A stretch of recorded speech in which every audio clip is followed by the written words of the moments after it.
Les 4 erreurs rédhibitoires que font les femmes en amour. Bonjour à vous mesdames, j'espère que vous allez bien et bienvenue sur ma chaîne YouTube S'aimer plus, dans laquelle aujourd'hui je vais vous présenter quelles sont les 4 erreurs rédhibitoires que peut-être que vous faites inconsciemment ou consciemment ou que vous n'arrivez pas à changer, mais qui pour le coup sont toxiques d'une manière ou d'une autre et sabotent vos rencontres, ça c'en est certain. Si vous ne me connaissez pas, je me présente, je m'appelle Chloé Mercart et je suis coach et psychopraticienne en programmation neurolinguistique et en hypnose ericksonienne et je suis plus particulièrement spécialisée dans l'accompagnement de la dépendance amoureuse et du renforcement de l'estime de soi. Donc depuis 2019, j'accompagne des personnes à trouver l'amour, mais bien plus que ça, à se sentir bien avec elles-mêmes, à pouvoir se connecter de manière sereine et sécurisante à l'autre pour pouvoir partager une relation riche, une relation sécurisante sans justement bien se laisser saboter par ses croyances limitantes ou par ses blessures émotionnelles.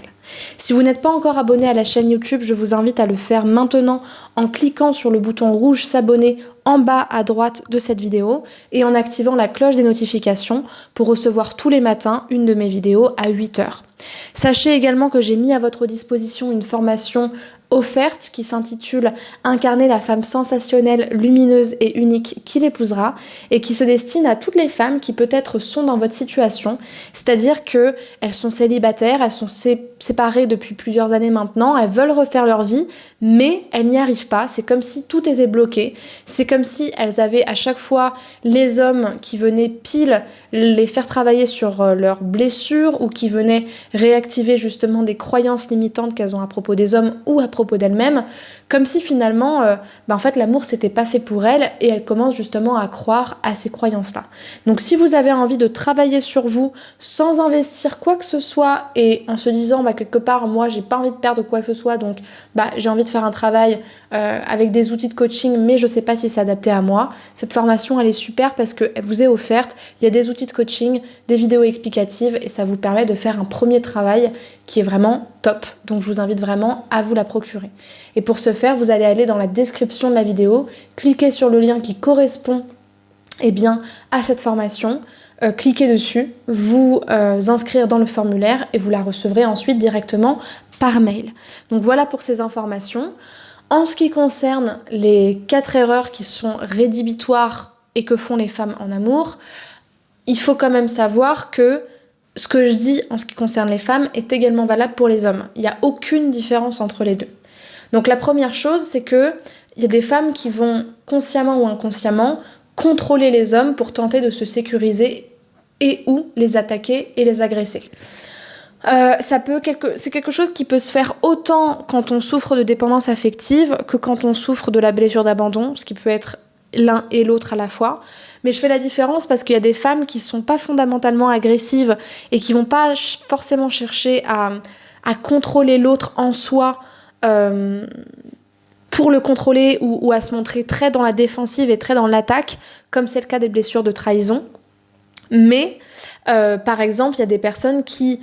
sont dans des schémas de dépendance affective et qui, sans s'en rendre compte, sont à même de, quand elles rencontrent quelqu'un, le harceler de messages à la fin du rendez-vous pour être sûr qu'il valide bien le prochain rendez-vous qu'il lui avait promis de faire la semaine d'après, être sûr que finalement là il fait bien quelque chose le soir, qu'il est bien avec ses copains, que ça se passe bien alors que ça fait à peine un jour qu'ils se connaissent, lui demander des comptes quand il lui a pas écrit pendant plus 6 heures alors qu'il était au travail ou qu'il était occupé ou que en fait il est juste libre et il a aucun compte à te rendre. Tout ça, ce sont des comportements de contrôle dont des fois vous n'avez même pas conscience et que vous justifiez sous couvert de oui mais s'il a rien à se reprocher, il m'écrit, s'il m'aime, il m'écrit, si ça. En fait, ça fait un jour que tu le connais. Donc laisse-lui l'espace de se déployer, de t'apprendre à te connaître, mais tu lui laisses même pas le temps que t'es déjà en train d'imaginer qu'il va te quitter parce que toi-même t'as pas confiance en toi. Mais c'est pas parce que tu le contrôles et que tu le harcèles que tu vas être plus sécurisé. La seule chose que tu vas faire, c'est justement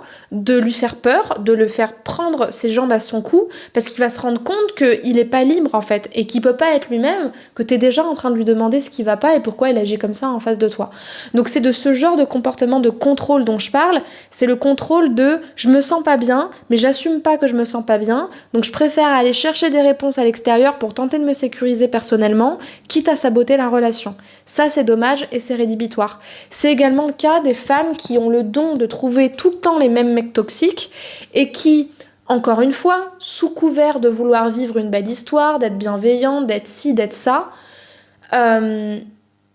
sont quand même dans l'attaque. Et ça, souvent, c'est les blessures de trahison. C'est des personnes qui ne rencontrent que des personnes toxiques parce qu'au fond, c'est des personnes qui sont très vulnérables, qui ont peur d'être abusées, qui, au fond, ont très peur qu'on les manipule, mais elles sont tellement dans l'attaque qu'elles sont que dans des relations comme ça. Parce que il n'y a pas de respect dans les relations, la communication est mauvaise parce que déjà qu'elles ne prennent pas le temps de se connecter à leurs émotions, elles peuvent même pas les communiquer, qu'elles sont déjà en mode bulldozer. Bref, ça crée tout le temps des relations en dents de scie avec énormément de violence et ça peut finir par beaucoup d'attaques, d'agressions, de défense et du coup on n'est pas dans une relation qui peut être fluide et naturelle. Donc ça dénature la relation. Deuxième comportement rédhibitoire, le fait de faire du chantage affectif, de se plier en quatre pour plaire à des hommes qui ne vous plaisent même pas, le fait de faire l'autruche et d'idéaliser des rencontres qui ne correspondent même pas à ce que vous voulez. Ça, c'est typiquement les dépendantes affectives et c'est ce que j'appelle la catégorie autruche des dépendantes affectives. C'est vraiment... non seulement au fond de moi je sais très bien que c'est pas ce que je veux, mais comme j'ai tellement peur d'être seule, j'écoute pas ce que me dit mon coach, je ferme les yeux et en fait je vais faire du chantage affectif à l'autre pour qu'il réponde à tous mes besoins alors que ce n'est pas à l'homme de répondre à vos besoins mais à vous-même de vous apporter ce dont vous avez besoin, sauf que ça rentre par une oreille, ça ressort par l'autre. Vous pliez en quatre pour plaire à des hommes qui au fond ne vous plaisent pas tant que ça parce que vous savez même pas c'est quoi vos valeurs déjà de base, vous ne connaissez pas non plus vos besoins, vous dites que vous avez des limites mais vous marchez dessus comme on marche sur un paillasson. Au final vous vous pliez en quatre juste pour avoir l'attention des hommes qui en plus ne correspondent même pas à ce que vous recherchez. Et quand je dis idéaliser des rencontres qui ne correspondent pas à ce que vous voulez, je pense au cas d'une cliente qui a énormément évolué depuis, qui avait pour habitude de, moi c'est ce que j'appelle se fondre et s'aveugler dans des rencontres qui au fond n'ont aucune profondeur et n'existent même pas, et qu'elle va presque malgré elle, idéalisée, comme si c'était des grandes envolées lyriques et des grandes histoires d'amour dignes des romans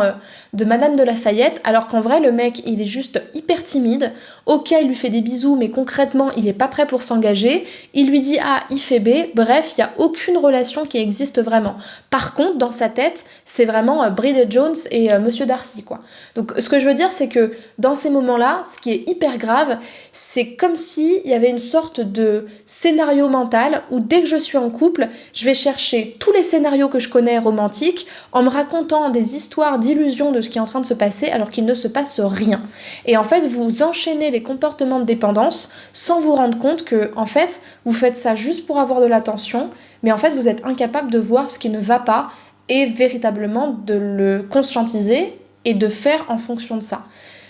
Donc ça, c'est très dangereux, ça demande de développer votre esprit critique et de faire un vrai travail sur vos interprétations personnelles. Troisième comportement, le fait de saboter inconsciemment leurs rencontres amoureuses, donc vos rencontres amoureuses, parce que vous ne croyez ni en l'amour, ni au bonheur, pour vous ou pour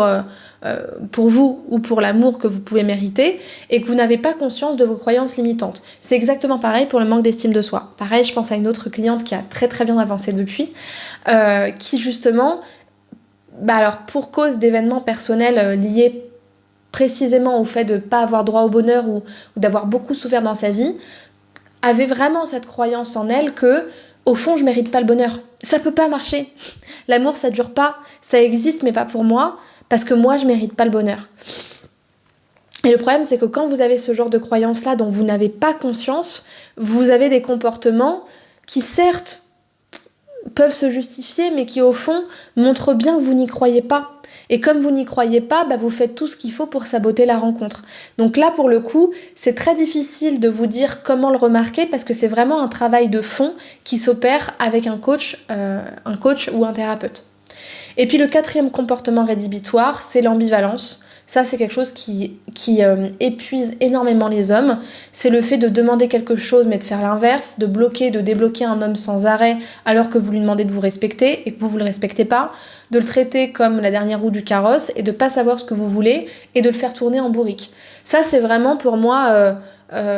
c'est vraiment le mécanisme de projection de ses propres problématiques par excellence. C'est vraiment je veux un homme parfait, je veux un homme qui me comprend, je veux un homme qui répond à tous mes besoins, mais moi par contre je fais n'importe quoi. Donc je le bloque quand ça me chante parce qu'il m'a pas répondu pendant 1 minute, je lui dis toutes ces 4 vérités alors qu'en fait il a juste exprimé ce qu'il ressentait et il a le droit. C'est que des comportements comme ça qui sont à l'opposé de ce que vous demandez. Et ça, ça montre une incongruence totale et surtout une non-acceptation de l'autre et donc de soi-même. Donc ces comportements, vraiment, ils sont rédhibitoires. Je vous invite à me dire si vous en avez eu dans le passé, si vous êtes en train de travailler dessus, et justement quels ont été les vôtres ou quels sont les vôtres actuellement. Éventuellement à me poser vos questions si vous avez besoin que j'y réponde, ça me ferait plaisir de vous lire,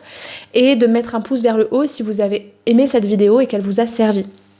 Pour les personnes qui veulent savoir comment régler ces problèmes-là, comment, en étant accompagnées, en ayant les bons outils, elles peuvent justement sortir de ces comportements qui sont conscients ou inconscients, mais qui ont forcément un lien avec leurs croyances en elles et en les hommes, eh bien je vous invite à prendre un rendez-vous avec moi. Et pour ce faire, vous allez aller dans la description de la vidéo, cliquer sur le premier lien qui correspond à un appel offert avec moi de 15 minutes, choisir votre créneau, remplir le formulaire et ensuite je vous appellerai pour qu'on parle ensemble. Et à la fin, si je sens que je peux vous aider, je vous proposerai une première séance de coaching d'1 heure avec moi en visioconférence pour qu'on travaille déjà sur votre problématique à l'aide de mes outils, que vous puissiez expérimenter le coaching et avoir des premières prises de conscience et puis ensuite décider ou pas de continuer avec moi sur le long terme, sur plusieurs mois de coaching en fonction de ce dont vous avez besoin.